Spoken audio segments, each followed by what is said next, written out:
हाँ जी, डाउट बिल्कुल एक एक करके डाउट लेते हैं बेटा। सबसे पहले आर्यन ने पूछा प्लाज्मा प्रोटीन।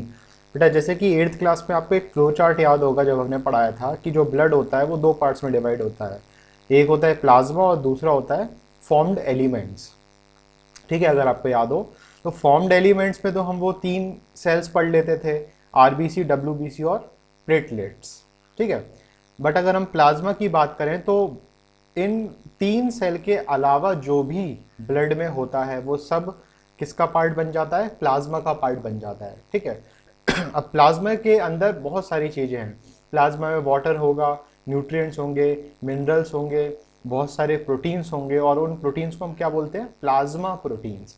तो प्लाज्मा में जो प्रोटीन्स पाए जाते हैं उनको हम बोलते हैं प्लाज्मा प्रोटीन, और प्लाज्मा प्रोटीन ब्लड का पार्ट है। ठीक, आज हम ब्लड ही पढ़ने वाले हैं, connective tissue, but plasma protein के बारे में 10th में आप पढ़ोगे अच्छी तरह। ठीक है, चलिए अगला doubt. Plasma, why lubrication is needed in goblet cell. बेटा जैसे आर्यन फटाफट से बताओ, गाड़ी वगैरह चलाते हो क्या? एक्टिवा, बाइक, स्कूटी, जो भी है, गाड़ी चलाते हो?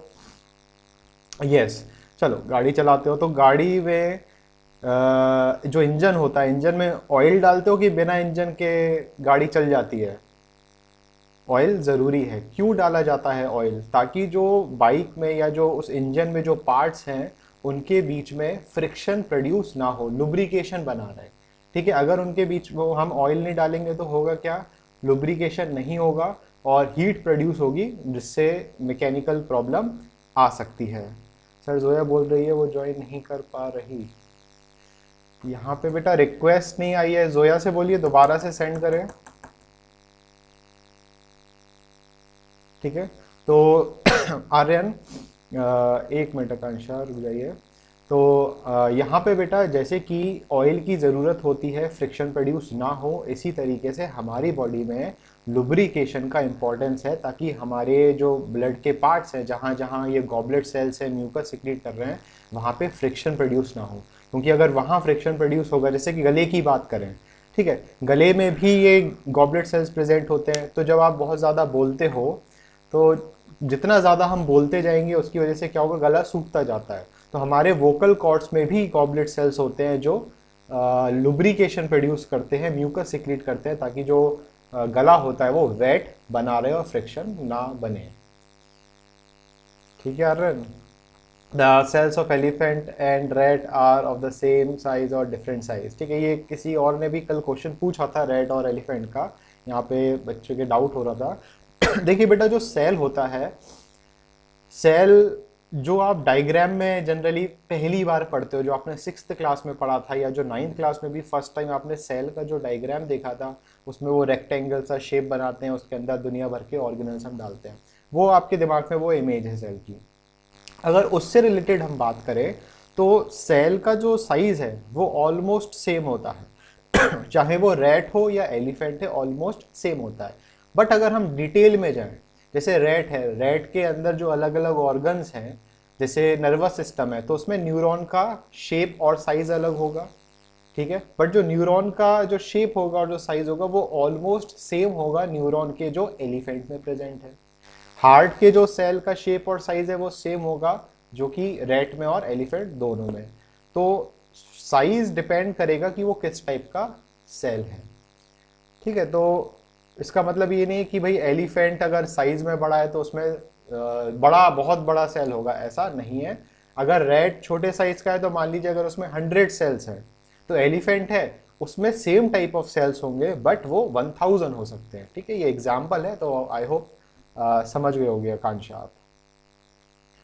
ठीक है, चलिए और कोई डाउट हो तो बोलिए फटाफट से। तो जोया को दोबारा से बोलिए, अगर रिक्वेस्ट भेज दे तो यहाँ पे हम ऐड कर लेते हैं फिर। सर वो नहीं कर पा रही, अब इसमें क्या प्रॉब्लम आ रही है बेटा? ऐड हो जाना चाहिए। हो सकता है उसके इंटरनेट बेटा गड़बड़ कर रहा हो। अब इसमें तो बेटा हम कुछ नहीं कर सकते, अभी भी कोई मैसेज नहीं है। वाईफाई चला रही हो ठीक है, अब जो भी है बेटा, अगर यहाँ पे जैसे आप बाकी सब लोग ऐड हुए हो तो वो भी हो जाती है अगर यहाँ पे रिक्वेस्ट आ जाती। चलिए 11:06 हो गया है, सभी लोग जितने ऐड होना थे यहाँ पे ज्वाइन कर चुके हैं। ठीक, बाकी आगे बढ़ते हैं फिर। तो आगे बढ़े फटाफट से। चलो कल का थोड़ा सा रिवीजन कर लेते हैं। सभी लोग का माइक ऑफ है, कोई साउंड डिस्टर्बेंस तो नहीं, वॉइस और वीडियो एकदम बढ़िया आ रही है आपको। चलिए बढ़िया है तो फटाफट से कल का रिवीजन कर लेते हैं। कल हमने एपिथेलियल टिश्यू पढ़ा था, उसमें कई सारे टाइप्स पढ़े थे। पूरा जो टिश्यू चैप्टर है इसमें आपको 3 चीज़ों की ज़रूरत है, रिक्वायरमेंट है, जो आपको पता होना चाहिए। क्या क्या?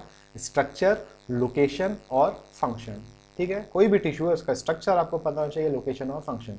तो जो एपिथेलियल टिश्यू है, फटाफट से अपना जो फिंगर्स है रेडी रखना टाइप करने के लिए। तो फटाफट से देखते हैं कौन आंसर बताता है कि सारे एपिथेलियल टिश्यू में जितने भी टाइप्स हमने पढ़े सब में कॉमन क्या है। क्या कॉमन है उसमें? Basement membrane. बहुत बढ़िया आकांक्षा, बेसमेंट मेम्ब्रेन इज कॉमन, बिल्कुल सही जवाब। ठीक है, तो बेसमेंट मेम्ब्रेन सारे एपिथेलियल सेल्स में मिलेगी और उस बेसमेंट मेम्ब्रेन के ऊपर बाकी सारे टाइप्स ऑफ सेल्स रहेंगे, चाहे वो स्क्वेमस हो, चाहे वो क्यूबॉइडल हो, कॉलमनर हो, सीलिएटेड हो या ग्लैंड्यूलर हो। ठीक है, आई होप ये आपको कल अच्छी तरह समझ में आ गया होगा। आज हम शुरू करते हैं कनेक्टिव टिश्यू। कनेक्टिव टिश्यू भी बड़ा ही मज़ेदार है और आपके फर्स्ट चैप्टर के टेस्ट के लिए हम मंडे की प्लानिंग कर रहे हैं। कल तो संडे है तो क्लास ऑफ रहेगी। ठीक है, और मंडे को क्विज रखेंगे, तो पूरे जो इंस्ट्रक्शंस हैं वो आपको जल्दी जल्द मिल जाएंगे। और जो मेन कैथेड्रल कॉलेज का जो ग्रुप है अपन ने जो बनाया हुआ है सभी स्टूडेंट्सों के लिए, वहाँ पे भी अपडेट दे दी जाएगी।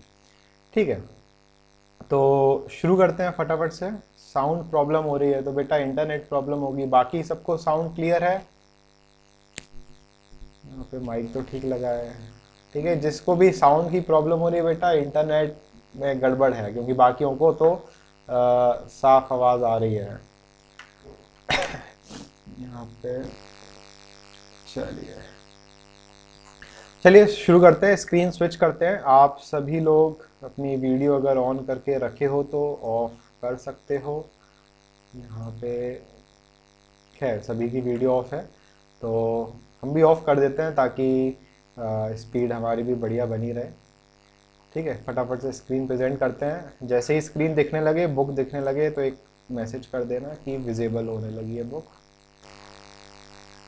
चलो चलो, तो कनेक्टिव टिश्यू हेडिंग दिखने लगी है बेटा, बहुत बढ़िया। आवाज़ भी आपको आ रही है अच्छी तरह चलो पेन चेक कर लेते हैं, बढ़िया चल रहा है। कलर चेंज कर लेते हैं, ये भी बढ़िया है। तो शुरू करते हैं फटाफट से। अच्छा, एक आपको काम दे रहे हैं फटाफट से। अब होमवर्क तो नहीं बोलेंगे उसे, क्योंकि होम में ही हो तुम लोग, वर्क फ्रॉम होम कर रहे हो तुम लोग, पढ़ाई कर रहे हो। तो वर्क है आपके लिए, जो हम एपिथेलियल टिश्यू पढ़ चुके हैं या जो हम आगे कनेक्टिव टिश्यू आगे जो सब कुछ पढ़ने वाले हैं, आपको कॉपी में, रफ कॉपी में या कोचिंग की कॉपी उसको समझ लो, उस कॉपी में आपको नोट्स बनाने किस तरीके से जो भी टिश्यू हम पढ़ रहे हैं। जैसे स्क्वेमस टिश्यू है, स्क्वेमस टिश्यू के एग्जाम्पल्स, मतलब ये स्क्वेमस टिश्यू कहाँ कहाँ प्रेजेंट होता है ये आपको सीक्वेंस में लिखना है। फिर क्यूबॉइडल, ये इसकी लोकेशन कहाँ कहाँ होती है। इस तरीके से आपके अच्छे से नोट्स प्रिपेयर हो जाएंगे, ताकि फ्यूचर में आप सिर्फ उस पेपर को पढ़ोगे और सारे एग्जाम्पल्स और लोकेशंस आपके सामने होंगी, आपकी खुद की लिखी हुई, तो प्रॉब्लम नहीं आएगी उस चीज़ में। ठीक है, समझ रहे हो भाई? यहाँ पे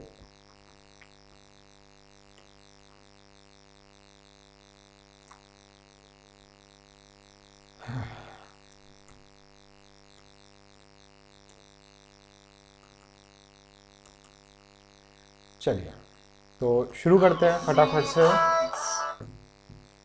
फटाफट से शुरू करते हैं कनेक्टिव टिश्यू। ठीक है, ऑल क्लियर? शुरू किया जाए। एक बार लास्ट बार यस सर लिख दो ताकि लगे कि हाँ सब कुछ रेडी है। चलिए शुरू करते हैं, बढ़िया चलो सभी लोग यस बोल रहे हैं। कनेक्टिव टिश्यू की शुरुआत करते हैं। बेटा कनेक्टिव टिश्यू में हमने क्लासिफिकेशन आप लोग ने याद की थी कि जो कनेक्टिव टिश्यू है उसको हमने 3 पार्ट्स में क्लासीफाई किया था। कनेक्टिव टिश्यू प्रॉपर, ठीक, उसके बाद हमने सपोर्टिव पढ़ा था, सपोर्टिव को स्केलेटल भी हम बोलते हैं, और फिर लास्ट हमने देखा था कौन सा, फ्लूइड कनेक्टिव टिश्यू। ठीक है। सीटी प्रॉपर में दो पार्ट्स हमने डिस्कस किए थे, लूज और दूसरा कौन सा होता है, डेंस। ठीक है। और सपोर्टिव में हमने दो पार्ट्स देखे थे, कौन कौन से, एक हो गया था बोन और दूसरे क्या हो गई थी, कार्टिलेज।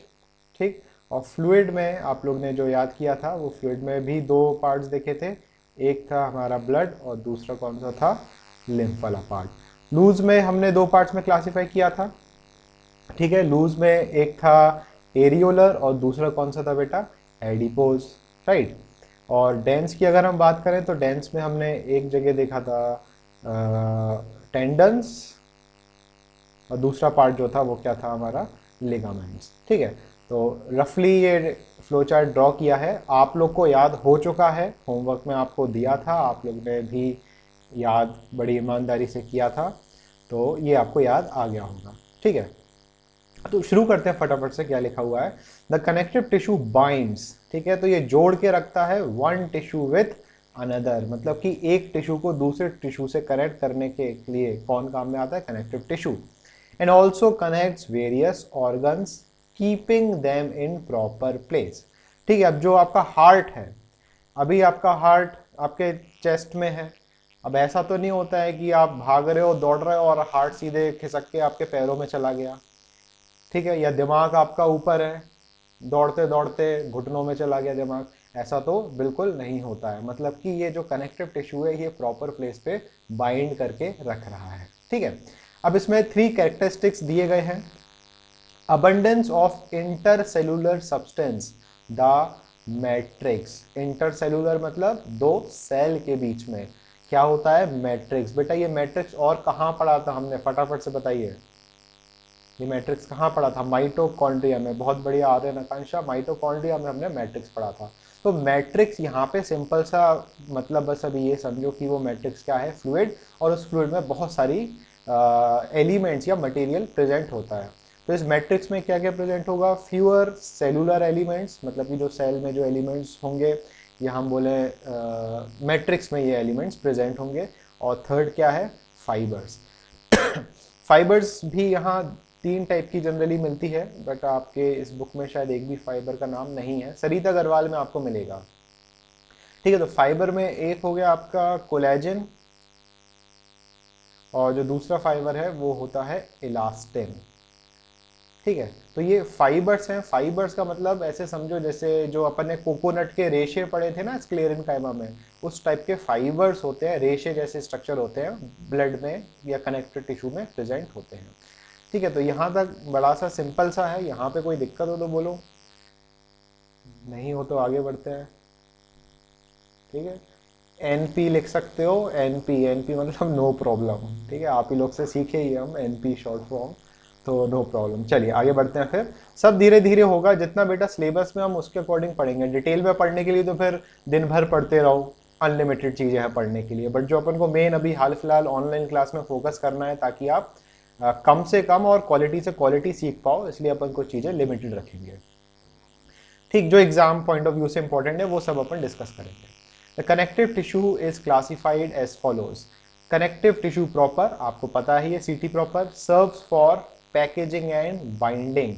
ठीक है। कनेक्टिव टिश्यू में हमने क्या देखा कि कनेक्टिव टिश्यू प्रॉपर में लूज है, डेंस है। लूज में एरियोलर एडिपोज है और डेंस में टेंडन और लिगामेंट है। तो इनका काम क्या है बेटा, पैकेजिंग एंड बाइंडिंग। ठीक है। सपोर्टिव की बात करें, सपोर्टिव को स्केलेटल भी बोलते हैं। स्केलेटल क्यों बोल रहे हैं, क्योंकि यहाँ पे क्या आ रहा है, बोन्स, और साथ में और क्या प्रेजेंट है, कार्टिलेज। क्या होता है कार्टिलेज, क्या बोन्स तो खैर जानते हो, बहुत हड्डियाँ टूटी होंगी आपकी पिट पिट के। तो कार्टिलेज क्या होता है वो अभी हम समझेंगे। और फिर आता है फ्लूइड कनेक्टिव टिश्यू, जिसमें जो फ्लूइड है वो कौन सा है, ब्लड और लिम्फ। ठीक है। तो एक क्वेश्चन जो काफ़ी बार पूछा जाता है कि blood is a type of which tissue. 4 options होते हैं उसमें कि एपिथेलियल, मस्कुलर, कनेक्टिव या नर्वस। तो ब्लड बेटा कौन सा टिश्यू हुआ, वो कौन सा टिश्यू है, कनेक्टिव टिश्यू। तो ये भूलना नहीं है। ठीक है। बहुत ही ज़्यादा इंपॉर्टेंट है। तो यहाँ तक क्लियर है, तो फिर अपन शुरू करते हैं कनेक्टिव टिश्यू प्रॉपर।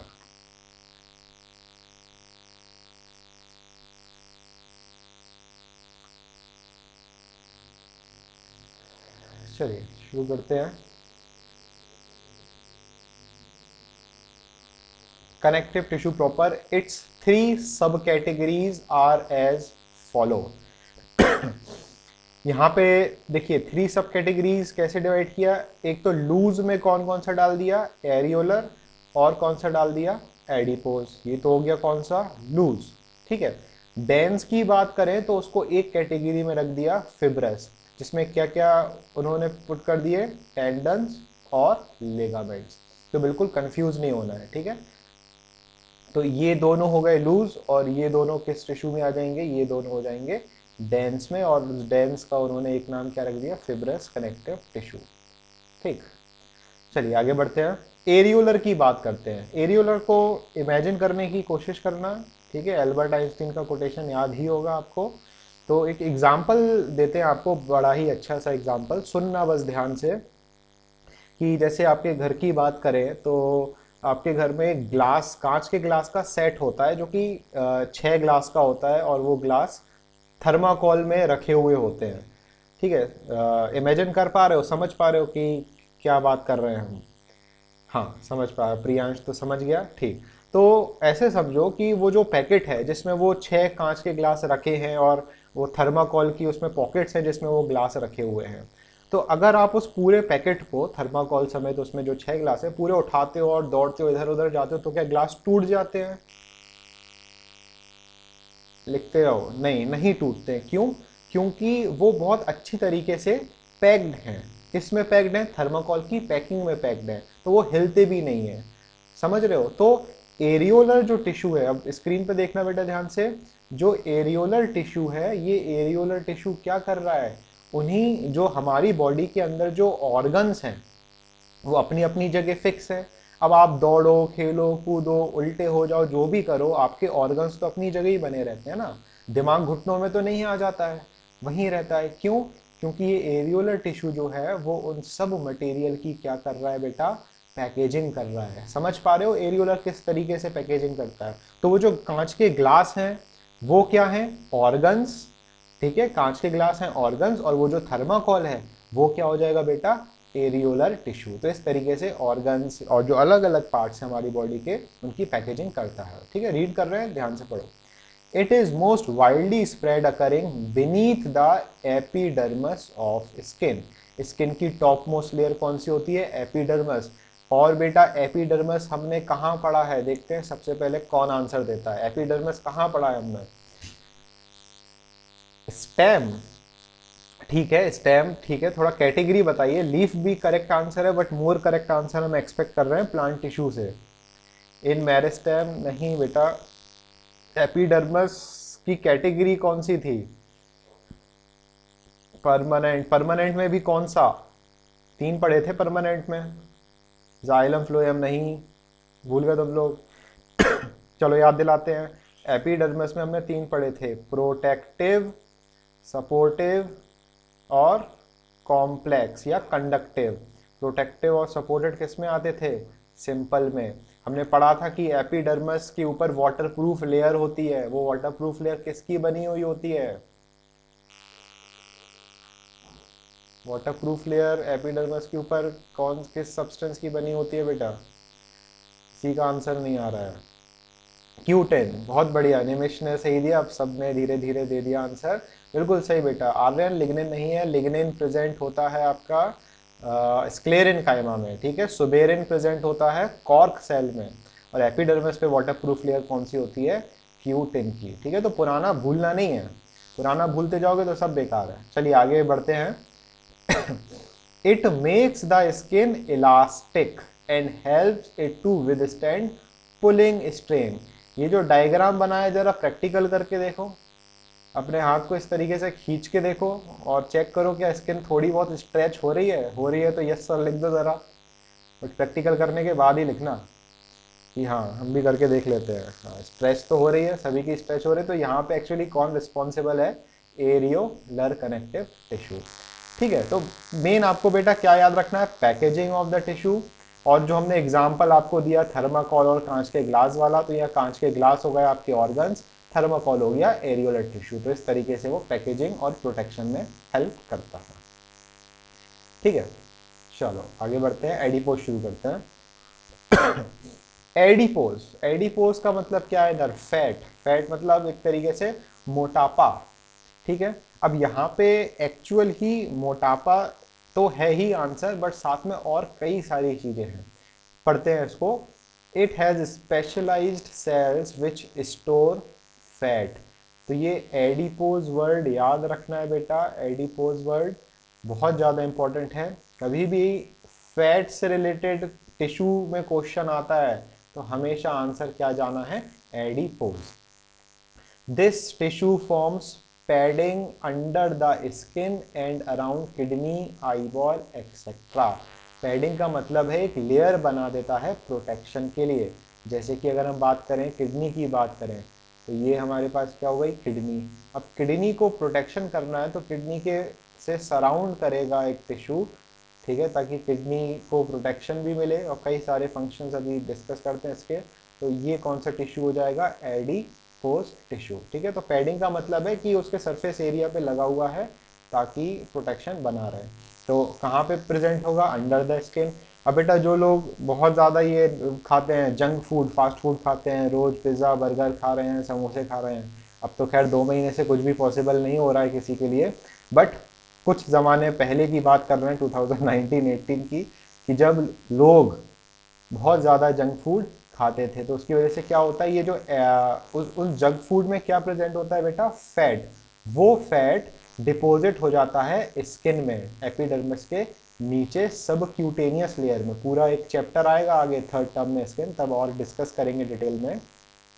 तो वहाँ डिपॉजिट होता जाता है जिसकी वजह से स्किन जो है वो कैसी होती जाती है, फैट होती जाती है, और पूरी स्किन में डिपॉजिट हो रहा है पूरी बॉडी में, तो धीरे धीरे मोटापा शुरू हो जाता है, ठीक है। आर्गन लिख रहा है, टिश्यू, ऑर्गन्स, आर्टरीज, तो बहुत अलग अलग जगह प्रेजेंट होते हैं, ठीक है। आई बॉल में भी प्रेजेंट होता है।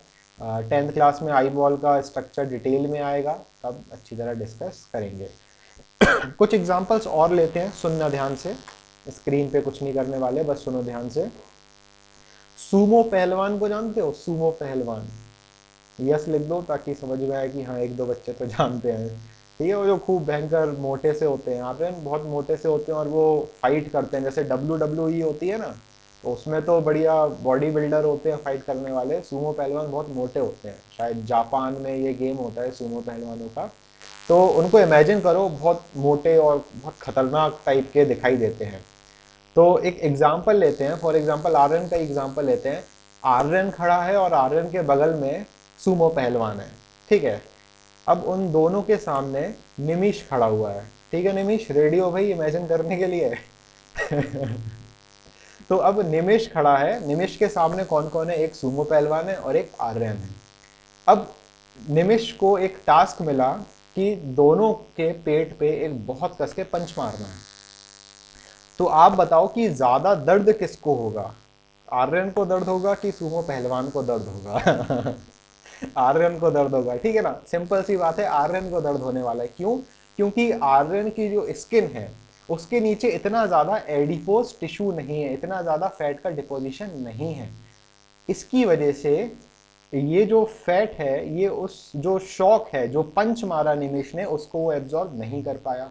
बट अगर वहीं हम सूमो पहलवान की बात करें, वो इतना मोटा है तो अगर निमिष 5-6 पंच भी मार देगा तो उसको, सूमो पहलवान को कोई फर्क नहीं पड़ेगा। बट वहीं अगर कोई एक सिंपल इंसान होगा, सिंपल सा पर्सन होगा, उसको अगर मारते हैं तो वहां पे दर्द होगा। तो यहाँ पे हमें क्या फंक्शन मिला एडिपोज टिश्यू का, कि ये क्या करता है, एब्जॉर्ब, शॉक एब्जॉर्ब करता है। क्या एब्जॉर्ब कर रहा है, शॉक एब्जॉर्ब। शॉक का यहाँ मतलब है वो पंच मारना, मुक्का मारना।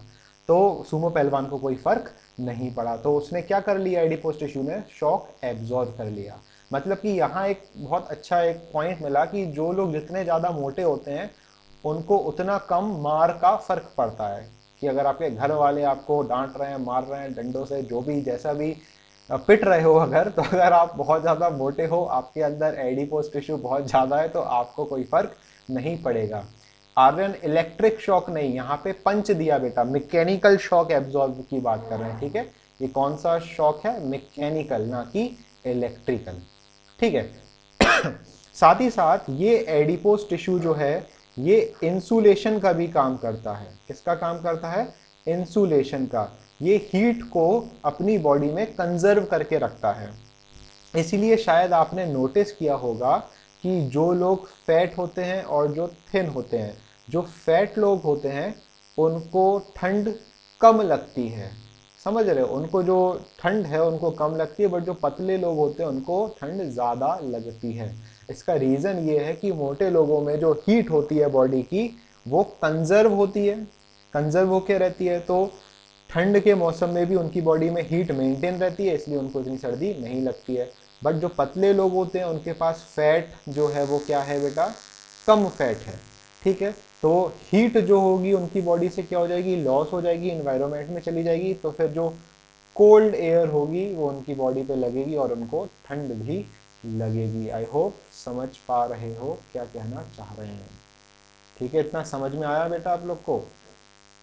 ठीक है, एडिपोज के बहुत सारे एग्जाम्पल दे दिए हैं, आई होप आपको समझ में आया होगा। फटाफट से डायग्राम और देख लेते हैं कि ये डायग्राम में क्या दिया हुआ है। चलिए, तो यहाँ पे बेटा डायग्राम पहले लेबलिंग इसकी देखें कि ये 3 डायग्राम किस चीज़ के दिए हुए हैं।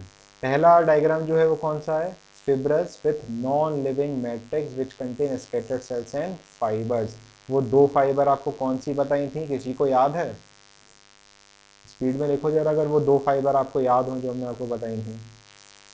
कोलेजन, बहुत बढ़िया, कोलेजन याद है, बिल्कुल सही है।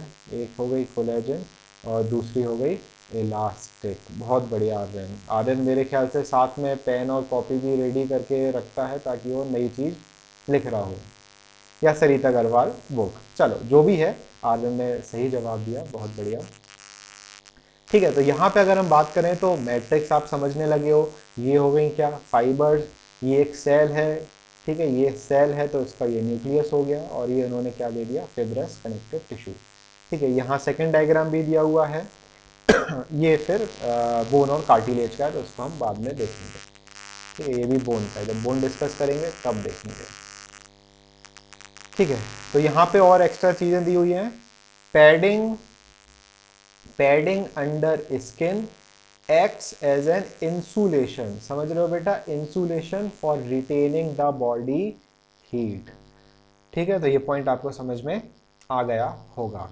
तो आगे बढ़ते हैं, फिब्रस कनेक्टिव टिश्यू। तो शुरू किया जाए बेटा फिब्रस कनेक्टिव टिश्यू। चलो ठीक है, आज दिव्यांशी ऐड नहीं हुई क्या? आज दिव्यांशी लेक्चर में नहीं लिख रही लगता है। बच्चे धीरे धीरे कम होते जा रहे हैं, क्या बात है, इंटरेस्ट कम होता जा रहा है बच्चों का पढ़ने में। चलिए, तो यहाँ पे आगे बढ़ते हैं, फिब्रस कनेक्टिव टिश्यू की बात करते हैं। It is made up of elongated cells, elongated मतलब लंबे, इस तरीके से खिंचे हुए सेल्स होते हैं, elongated cells refer to as fibres. The fibres are strong and bundled together by areolar tissue. मतलब कि ये जो फाइबर्स हैं उनको पैकेजिंग या उसको अपनी जगह रखने में कौन काम आता है, areolar tissue. They form the tendons. अब बेटा यहाँ से बहुत ज़्यादा इंपॉर्टेंट है जो आपको अभी हम बताने वाले हैं, बहुत ध्यान से सुनना। They form what, tendons, and they form what, ligaments. अब आपको एक सिंपल सी ट्रिक बता रहे हैं, ये ट्रिक याद रखो, एल बी बी, इसका क्या मतलब है, ligaments join bone to bone. बस इतना याद रखना है, टेंडन के लिए अपने आप आंसर आप समझ जाओगे। ये क्या मतलब है, ligaments join bone to bone. ठीक है, तो यहाँ लिखा भी है ligaments which connect bone to bone. ठीक है, तो टेंडन क्या कर रहा है, tendon connects muscle to bone. ठीक है, किसको कनेक्ट कर रहा है बेटा, मसल टू बोन। ठीक, इसको डायग्राम की हेल्प से थोड़ा सा समझने की कोशिश करते हैं।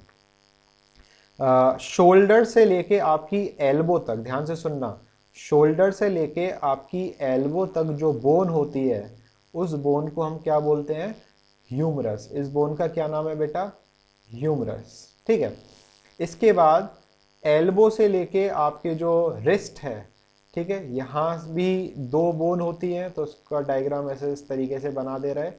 तो इनका जो नाम है, ये 2 बोन होती है, इनका नाम है रेडियस या रेडियो अल्ना। ठीक है, ये थर्ड टर्म में हम पढ़ेंगे या सेकंड टर्म में, अभी बस ये समझो कि ये कौन सी हो गई आपके हाथ की ऊपर वाली हड्डी और ये नीचे वाली हड्डी, और ये वाला पार्ट कौन सा बेटा, एल्बो। ठीक है, अब समझना, ligament join bone to bone and tendon join muscle to bone. ठीक है, अब डायग्राम में समझते हैं कि किस तरीके से ये जो रेड कलर से मार्क है, ठीक है, ये ह्यूमरस, ये भी हड्डी है, और ये दोनों भी हड्डियां कौन सी हैं, रेडियो और ulna. Ligaments connect bone to bone, मतलब कि लिगामेंट्स को बोन टू बोन हमें क्या करना है, कनेक्ट करना है। तो कनेक्ट करते हैं अपन इसको। तो ये हो गई बोन, ये हो गई बोन, तो ये हमने इस तरीके से क्या बना दी, ये हमने क्या बना दी, लिगामेंट्स। ठीक है, ये यहाँ पे हमने ये क्या बना दी, लिगामेंट्स। तो ये वाला पार्ट कौन सा हो गया बेटा, लिगामेंट हो गया। ठीक है, क्यों, क्योंकि ये बोन से बोन को क्या कर रहा है, कनेक्ट कर रहा है। ठीक है, यहाँ पे फटाफट से मसल्स और बनाते हैं। ठीक, बाइसेप्स और ट्राइसेप्स जो होती हैं वो और बना देते हैं जल्दी से, ताकि और फिर मसल्स वाला एग्जांपल आपको समझ में आए। तो यहाँ पे ये हमने पर्पल कलर से ये क्या बना दी, बाइसेप्स। ठीक है, ये हमने क्या बना ली, बाइसेप्स और ट्राइसेप्स। इस तरीके से ये हमने मसल्स बना दी एक तरीके से। ठीक है, जो लिगामेंट्स है वो तो दो हड्डियों को कनेक्ट कर रहा है। अब बात करते हैं हम किसकी, टेंडन्स की। अब टेंडन्स की अगर हम बात करें तो टेंडन्स क्या कर रहे हैं, they are connecting muscle to bone. अब समझना है ये क्या है बेटा, मसल, और ये रेड वाला पार्ट क्या है, बोन। तो ये लगा हुआ है क्या, इस तरीके से, टेंडन्स। ये क्या होंगे बेटा, टेंडन्स। ठीक है, तो बोन टू बोन ये कौन कनेक्ट कर रहा है, लिगामेंट, और मसल टू बोन कौन कनेक्ट कर रहे हैं, टेंडन्स। तो इस तरीके से टेंडन्स और लिगामेंट्स काम करती हैं। आई होप समझ में आया होगा। टेंडन्स और लिगामेंट्स बहुत ज़्यादा इंपॉर्टेंट है, टेंडन लिगामेंट भूल मत जाना इसको, एग्ज़ाम में बहुत बार पूछा जाता है, बहुत ही ज़्यादा बार, इसलिए इतना डिटेल में टेंडन्स लिगामेंट्स को डिस्कस कर लिया। सरिता अग्रवाल में देखोगे तो और दुनिया भर का उसमें दिया हुआ है, बट अभी अपन सेलिना से डिस्कशन कर रहे हैं। ठीक है, चलिए आगे बढ़ते हैं। सपोर्टिव कनेक्टिव टिश्यू, यहाँ पे कोई डाउट हो तो पूछ लो फटाफट से। 1 मिनट का ब्रेक ले रहे हैं, पानी वानी P low.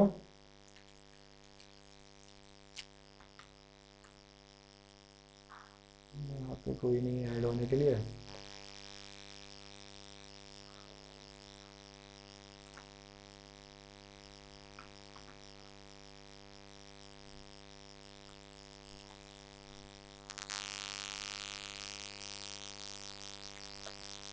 What is radius और अल्ना, बेटा रेडियस और अल्ना जो है ये आपको चलो दिखाते हैं। हड्डियां, हाँ बेटा हड्डियां हैं, रेडियस अल्ना हड्डियां हैं, ह्यूमरस भी हड्डी है, जो रेड कलर में आपको बनाई है ये हमने, जो रेड कलर में ये बनी है, कहाँ चली गई, ये हड्डियां ही तो हैं, ये वाला पार्ट, ये दो हड्डियां हैं और ये हड्डी है। एल्बो ये रहा, यहाँ पे रिस्ट होती है, ये आपकी फिंगर्स हैं, और ये वाला जो पार्ट है यहाँ आपका शोल्डर आ जाता है। ठीक है, डायग्राम थोड़ा हॉट पॉच हो गया, बट अपनी बुक में वो स्केलेटल सिस्टम खोलना और उसमें आपको मिल जाएगा ये रेडियस अल्ना, वहाँ से क्लियर हो जाएगा। ठीक है,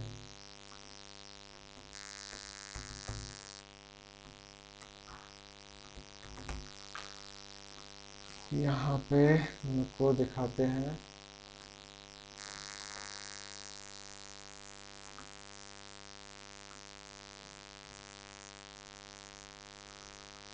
ये देखो फटाफट से,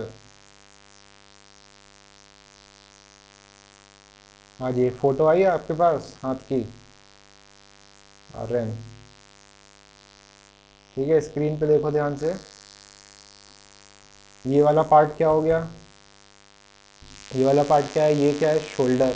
ठीक, ये वाली कौन सी बोन हो गई, ह्यूमरस। ठीक, और ये वाली देखो कौन सी, रेडियस। ठीक है, रेडियो भी बोलते हैं, एक साथ बोलते हैं हम इसको, रेडियो अल्ना, अलग अलग बोलते हैं रेडियस। रेडियस ये हो गई, ये अल्ना हो गई, और ये आपका पूरा वेस्ट हो गया। इस तरीके से होती है, समझे आ रहे हैं। चलिए आगे बढ़ते हैं।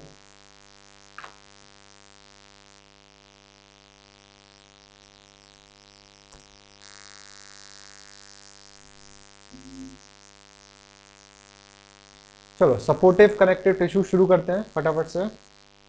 ठीक, सभी रेडी हैं? चलो, अब सपोर्टिव कनेक्टिव टिश्यू की बात करें तो सपोर्टिव कनेक्टिव टिश्यू को एक नाम और बोलते हैं क्या? स्केलेटल। ठीक है, स्केलेटल कनेक्टिव टिश्यू।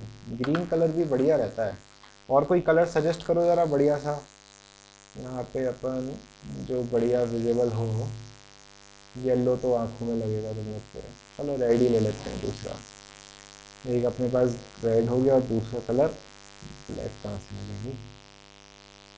ग्रीन। एक ग्रीन हो गया और एक रेड हो गया। चलो लाइट ब्लू पिंक चलिए हो गए कलर सेट, देखते हैं आगे।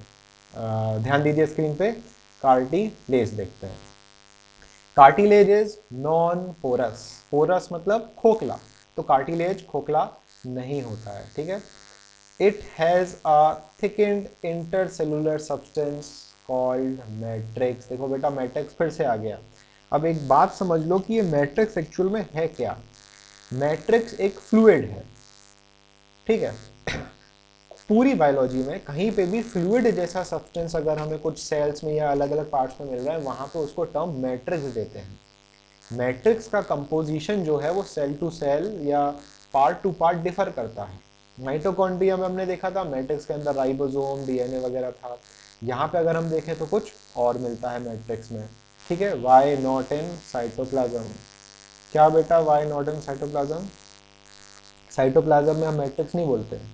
यहाँ पे बेटा हम पर्टिकुलर सेल के अंदर जो स्पेसिफिक मॉडिफाइड जो सेल्स हैं, ठीक है, या इसको ऐसे समझो कि ये देखो क्या रहा बेटा मैट्रिक्स, और मैट्रिक्स के अंदर क्या प्रेजेंट है? सेल प्रेजेंट है। ठीक है, और सेल के अंदर क्या होता है? साइटोप्लाज्म। साइटोप्लाज्म के अंदर क्या है? माइटोकॉन्ड्रिया, और माइटोकॉन्ड्रिया के अंदर भी क्या है? मैट्रिक्स। तो मैट्रिक्स अभी बस फ्लूइड समझो कि ये फ्लूइड है। ठीक है, बाकी कंफ्यूज होते जाओगे नहीं तो। यहाँ पे डायग्राम देखो कार्टिलेज का, ये देखो जो फ्लूइड है इसको क्या मार्क कर दिया उन्होंने? मैट्रिक्स। ये ठीक है, ये डॉट डॉट जो बना है ये फ्लूइड है, मैट्रिक्स। इस मैट्रिक्स के अंदर ये क्या पड़े हुए हैं? सेल्स। ये सेल्स किसके हो गए? ये सेल्स हो गए किसके? कार्टिलेज के सेल्स हो गए। ये कार्टिलेज के सेल्स हो गए। इस तरीके से ये डिवाइड कर चुके हैं सेल, और इन सेल के अंदर का जो स्पेस है इसमें साइटोप्लाज्म प्रेजेंट नहीं है। तो ये क्या बोल रहा है? एम्प्टी लक्यूना। लक्यूना का मतलब होता है यहाँ पर स्पेस या कैविटी। तो कुछ सेल्स में देखो न्यूक्लियस ही नहीं है, कुछ में न्यूक्लियस है। तो इस तरीके का कार्टिलेज होता है। ठीक, थ्योरी देखते हैं आगे। It has no blood vessel and nerve. ये लाइन बहुत ज़्यादा इंपॉर्टेंट है। आपका जो बेटा कार्टिलेज है, आपका हमारा सबके पास जो कार्टिलेज है, उस कार्टिलेज में ना ही खून पहुंचेगा, मतलब कि ब्लड वेसल्स नहीं होंगी तो ब्लड नहीं होगा, और ना ही कोई सेंसेशन पहुंचेगी। क्यों? क्योंकि इसमें नर्व्स बेटा क्या होती हैं? एब्सेंट होती हैं। बहुत इंपॉर्टेंट पॉइंट है। ठीक है, बोन में होती हैं। कभी जब हड्डी टूटती है, फ्रैक्चर होता है तो दर्द होता है। ठीक है ना, तो बोन में तो ब्लड वेसल्स और नर्व हैं, वो तो प्रेजेंट होती है, बट कार्टिलेज में एब्सेंट होती हैं। Cartilage is semi transparent and elastic. Elastic से एक एग्जांपल है, सभी लोग अपने अपने नोज का जो टिप है, ठीक है, नोज का जो टिप है उसको टच करो। ठीक है, उसके बाद अपने हाथों से, अपने फिंगर से अपने कान को टच करो और कान को स्ट्रेच करके देखो। ठीक है, स्ट्रेचेबल है। और अगर आप अपने जो ईयर पिन्ना है, पूरा कान है, उसको आप फोल्ड करके भी देखो। फोल्ड हो रहा है क्या? फटाफट से बताओ, आपका कान फोल्ड हो रहा है? बिल्कुल हो रहा है। बट अगर अब हम कहें आपसे कि आपकी जो हड्डी है, जो एल्बो वाली जो बोन है, रेडियस अल्ना, क्या उस रेडियस और अल्ना को फोल्ड कर सकते हो? नहीं कर सकते हो। मतलब कि बेटा ये समझो, जहां कार्टिलेज होता है वो कैसा है? इलास्टिक। बट जो बोन है वो फ्लेक्सिबल नहीं होती है। समझ रहे हो ना इस चीज को? कार्टिलेज क्या है? इलास्टिक, और बोन इलास्टिक नहीं होती है। ठीक है, यहाँ एक क्वेश्चन है आर्यन का, why cartilage have no nerves. बेटा रिक्वायरमेंट नहीं है नर्व्स की। ठीक है, बहुत माइनर नर्व्स होती हैं। जैसे कि अगर हम बात करें कि जैसे जो गर्ल्स होती हैं जनरली, वो नाक छिदवाती हैं या कान छिदा हुआ होता है, तो अब उनसे एक्सपीरियंस लेते हैं। जितनी भी गर्ल्स हैं इधर टाइप के लिए रेडी रखना, अगर आपने एक्सपीरियंस शेयर करना आप, कि अगर आपका नाक छिदा हुआ है या कान छिदा हुआ है तो जब उसमें होल हुआ था तो दर्द हुआ था क्या? कौन लिख के बताएगा? ठीक है, ठीक, सभी देखो लिख रहे हैं कि बिल्कुल दर्द हुआ था। तो देखो वो ईयर वाला पार्ट कार्टिलेज तो है, बट वहां पर नर्व्स बहुत माइनर प्रेजेंट होती हैं, और अगर वहां पे सेल है, लिविंग सेल है, तो पेन तो होगा ही होगा। तो वहां नर्व्स की इतनी रिक्वायरमेंट नहीं है, इसलिए हमने क्या बोला, no nerves are present, but फिर भी थोड़ी बहुत नर्व होती हैं जिसकी वजह से पेन तो होता है भाई। ठीक है, तो आगे बढ़ते हैं, लोकेशन देखते हैं। टिप ऑफ द नोज, ठीक है, आपने ये चेक कर लिया है tip of the nose touch करके। एक्सटर्नल ईयर्स, आपने अपने कान को भी फोल्ड करके मरोड़ करके देख लिया। अब बारी है किसको चेक करने की? ट्रैकिया और ब्रोंकियोल्स। तो देखते हैं कौन कौन अपना हाथ अपने ट्रैकिया तक लेके जा सकता है माउथ के थ्रू। कोई कर सकता है क्या ऐसा? चलो ट्राई भी मत करना, पता चला हॉस्पिटल में पहुंच गए। ठीक है, तो ट्रैकिया और ब्रोंकियोल ट्यूब हम नहीं फील कर सकते हैं जैसे हमने नोज और ईयर को टच किया, बट ये ध्यान रखना है कि ट्रैकिया, कल बेटा ट्रैकिया का कॉमन नेम पढ़ा था हमने, लिखो फटाफट से, कॉमन नेम क्या होता है ट्रैकिया का? ट्रैकिया का कॉमन नेम लिखिए फटाफट से। विंड पाइप, बहुत बढ़िया प्रखर निमेश, विंड पाइप बोलते हैं। ठीक है, और वही ट्रैकिया, डायग्राम देखो यहाँ पे बना रहे हैं किनारे को, ये हो गया क्या, ट्रैकिया, और ट्रैकिया से दो ट्यूब्स निकलते हैं, इनको बोलते हैं ब्रोंकस, और फिर यहाँ पर क्या आ जाते हैं, लंग्स। तो ये हो गई bronchial tubes. Between vertebrae, vertebrae होती है आपकी रीढ़ की हड्डी, बैकबोन। तो दो एक्चुअली हड्डियां कितनी होती हैं, किसी को आइडिया है अपने रीढ़ की हड्डियां टोटल कितने नंबर होते हैं? जो बैकबोन है कितनी होती हैं? बैकबोन तो खैर एक ही होती है, उसमें हड्डियां कितनी होती हैं? 26। बहुत बढ़िया प्रखर। ठीक है, छोटे बच्चे जो होते हैं उनमें 33 होती हैं, और ये 33 फ्यूज करके हो जाती हैं कितनी, 26।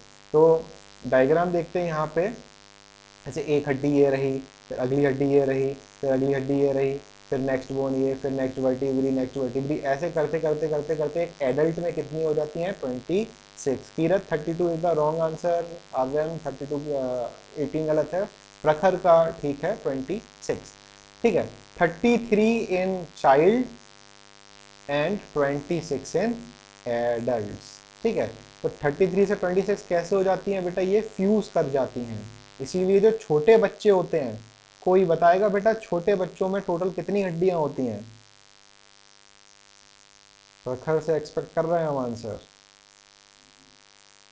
चलो पीयूष और हेमंत ने आंसर दिए। पीयूष का आंसर गलत है, हेमंत का तुक्का ठीक हो गया, क्योंकि हमें लग रहा था हेमंत 206 लिखने जा रहा था बट 306 लिखा। समझिए बेटा, जो बच्चे होते हैं, बच्चों में 300 से 305 हड्डियां लगभग होती हैं। ठीक है, 300 टू 305। ठीक, जैसे जैसे वो बड़े होते जाते हैं वो हड्डियां क्या होती जाती हैं, फ्यूज होती जाती हैं, और फ्यूज करके अल्टीमेटली कितनी बोन्स होती हैं एडल्ट में, 206। उन 206 में से जो बैकबोन की हड्डी है वो कितनी है, 26। तो ये जो बैकबोन है, इन दो बैकबोन, ये हम बोले वर्टिब्री जो है, इन वर्टिब्री के बीच में हमें क्या मिलता है, कार्टिलेज। ठीक है, समझ में आया? And at the ends of long bones, अब ये एंड्स ऑफ लॉन्ग बोन्स वो लोग समझ पाएंगे जो नॉन वेजिटेरियन है।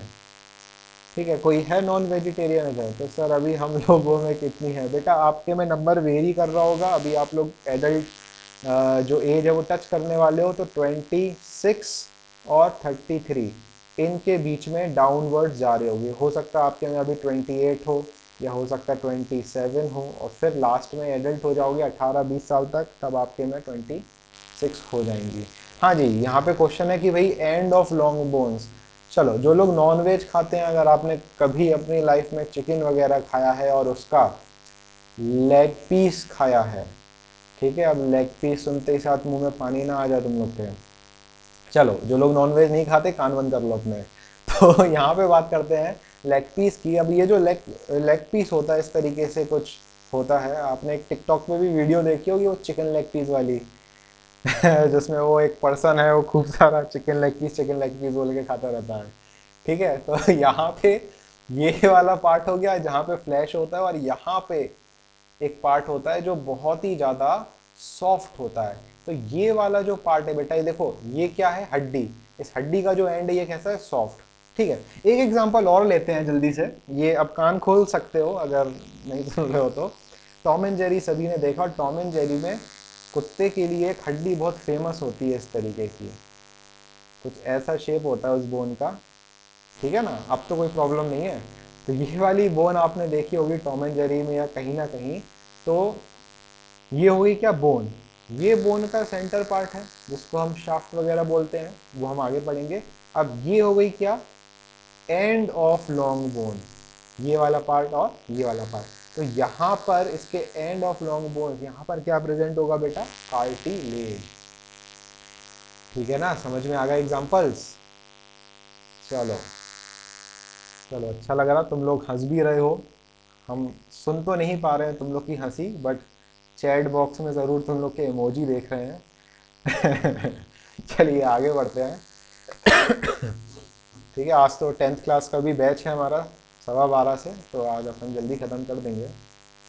कितना और है अभी, अपन को ब्लड पढ़ना है, ब्लड पढ़ना है, और फिर ब्लड और लिम्फ। चलो देखते हैं, हाँ यहाँ तक आज पढ़ते हैं अपन लोग, फिर मसल अपन ट्यूसडे को शुरू करेंगे, मंडे को टेस्ट होगा। ठीक है, चलो आते हैं जल्दी से। फ्लूइड कनेक्टिव टिश्यू, ठीक है, ब्लड एंड लिम्फ की बात करते हैं। तो यहाँ पे कुछ छूट गया, हमें ऐसा लगा, हाँ बोन तो स्किप ही हो गया। चलो हंसने की वजह से गड़बड़ हो जाती है। चलिए यहाँ पे शुरू करते हैं। बोन के लिए भाई रेडी हो। तो हड्डियाँ अपने पास कितनी है भाई, 206। ठीक है, छोटे बच्चों में कितनी होती हैं, 300 से 305 के बीच में। Bone is a hard porous. Cartilage कैसा है, नॉन पोरस। बोन कैसी है बेटा, पोरस। ये कंपैरिजन याद रखना, एग्जाम में आ सकता है बोन कार्टिलेज के बीच में difference. It has good supply of blood vessels and nerve. इसीलिए जब हड्डी टूटती है बेटा तो दर्द बहुत होता है। ठीक है, तो मीनिंग ऑफ पोरस, पोरस मतलब खोखली बेटा, खोखली। एयर पॉकेट्स हों उसमें, कैविटीज हों, लैक्यूने हों। It consist of both living cells called osteoblast. यहाँ पे जो बोन के जो सेल्स होते हैं जिनसे अल्टीमेटली बोन मेच्योर होकर फॉर्म होती है, उनको हम क्या बोलते हैं, osteoblast. And a rigid mass of inorganic salt.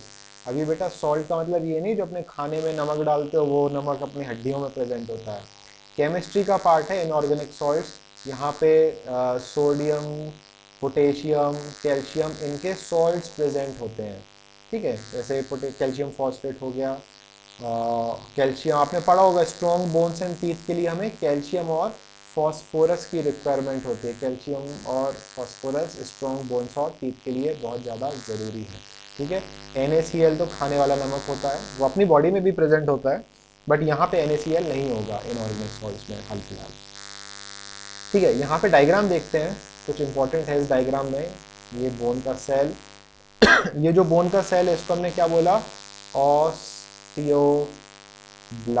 ठीक है ना, ब्लास्ट लिखा है, क्लास्ट लिखा है, ब्लास्ट।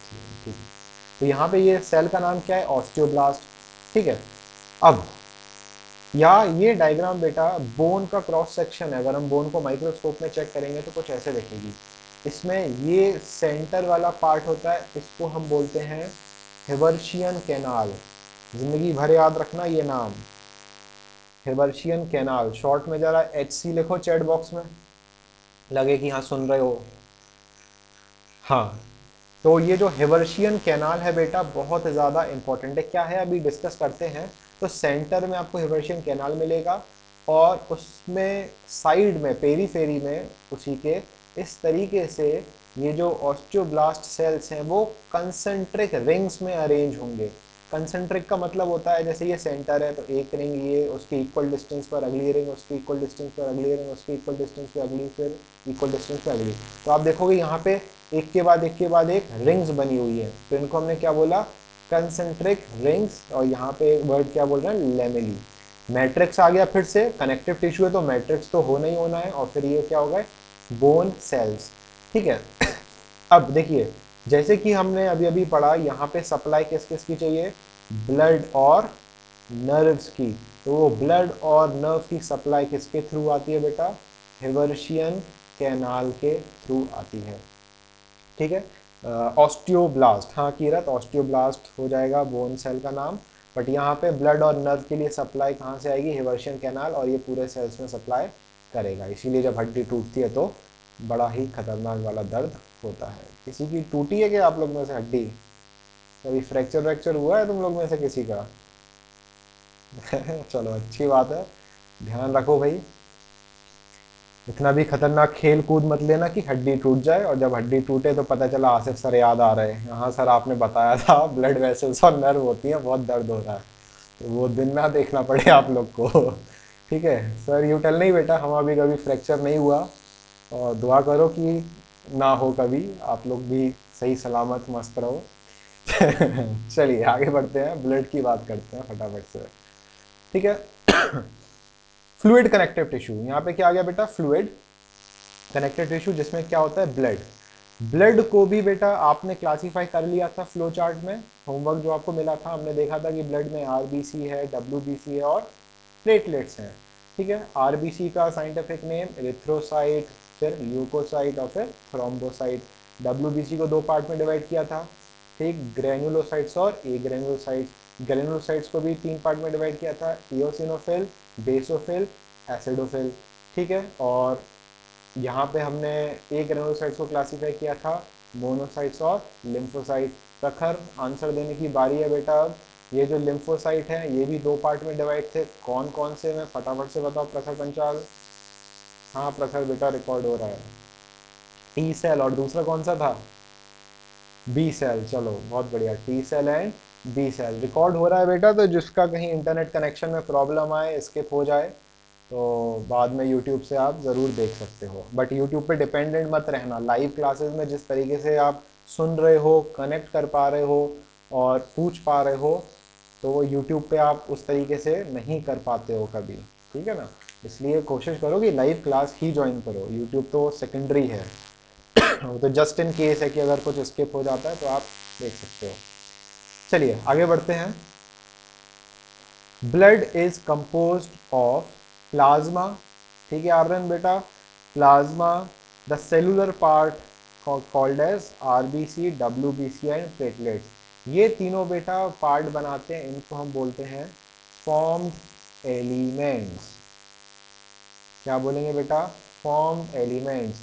और ये हो गया प्लाज्मा। थोड़ा सा डिटेल में अगर जाएं, प्लाज्मा जो होता है, ये प्लाज्मा अपने ब्लड में 55% होता है, और ये जो फॉर्म्ड एलिमेंट्स हैं ये 45% होता है। डिटेल में आप क्लास 10th में पढ़ोगे।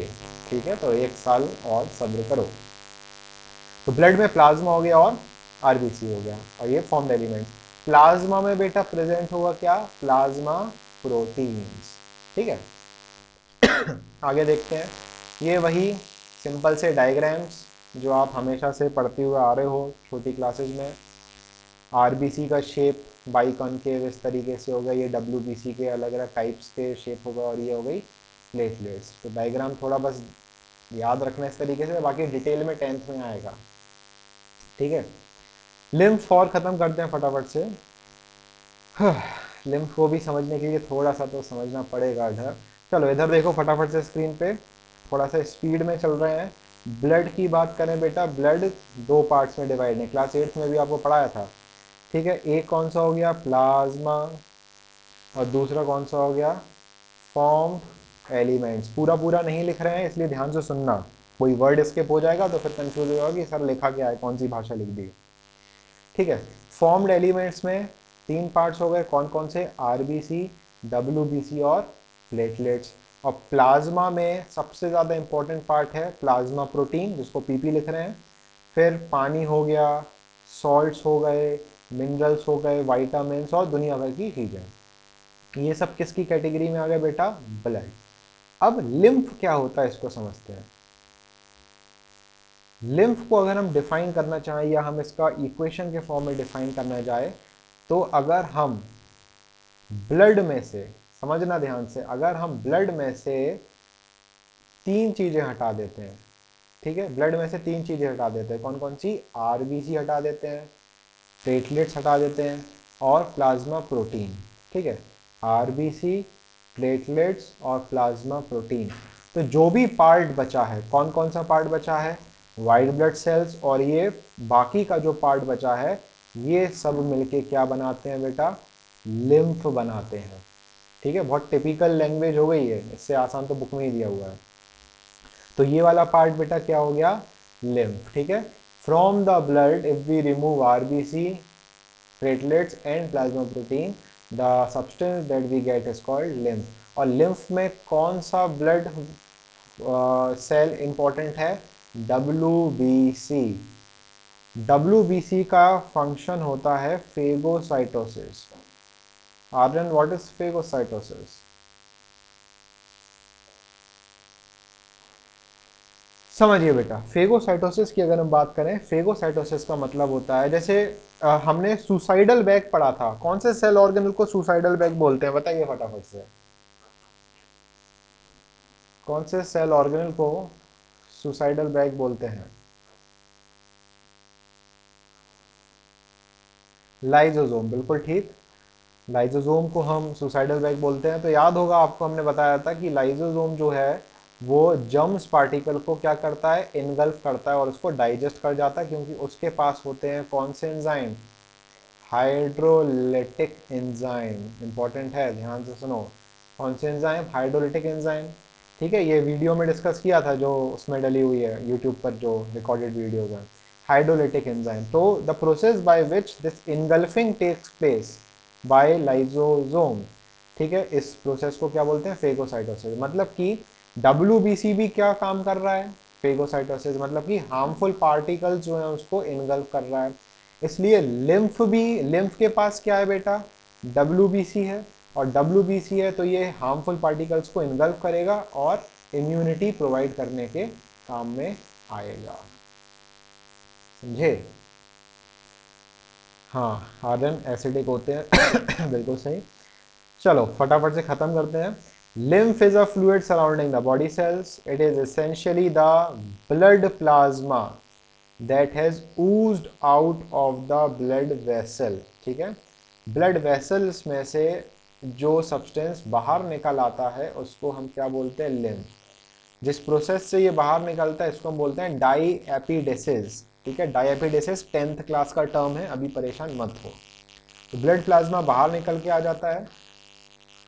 इट कंटेन्स, अब ध्यान से सुनना, it contains white blood cell, समझ रहे हो, WBC and not the red blood cell. तो WBC है तो फेगोसाइटोसिस होगा, फेगोसाइटोसिस होगा तो इम्यूनिटी प्रोवाइड होगी।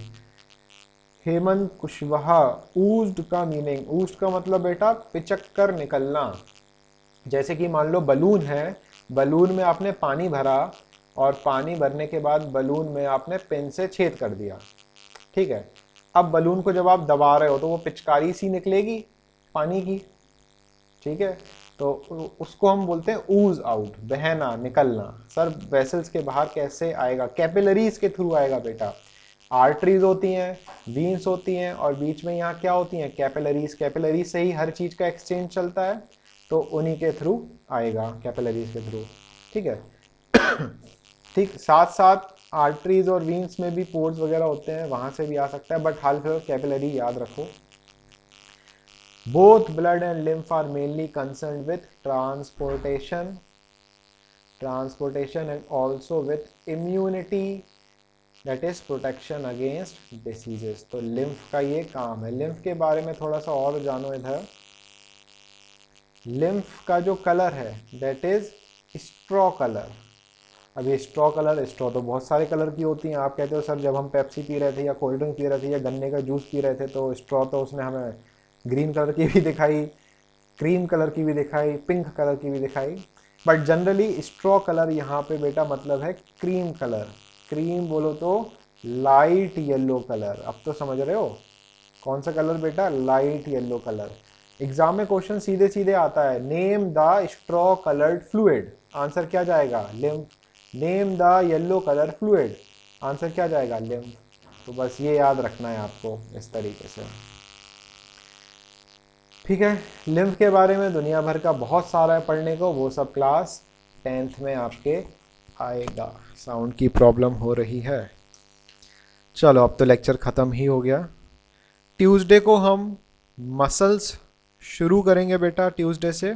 और मंडे को आपका टेस्ट होगा ऑनलाइन, तो उसके इंस्ट्रक्शंस आपको हम बता देंगे क्या कैसे करना है, इसलिए फर्स्ट चैप्टर तैयार करना। और जो टेस्ट है बहुत मज़ेदार एंटरटेनिंग टेस्ट है, करने में बहुत मज़ा आएगा। स्क्रीन स्विच कर सकते हो, बताना कि हम विजिबल होने लगे या नहीं, चाहो तो। हाँ जी, तो दिखाई देने लगे हैं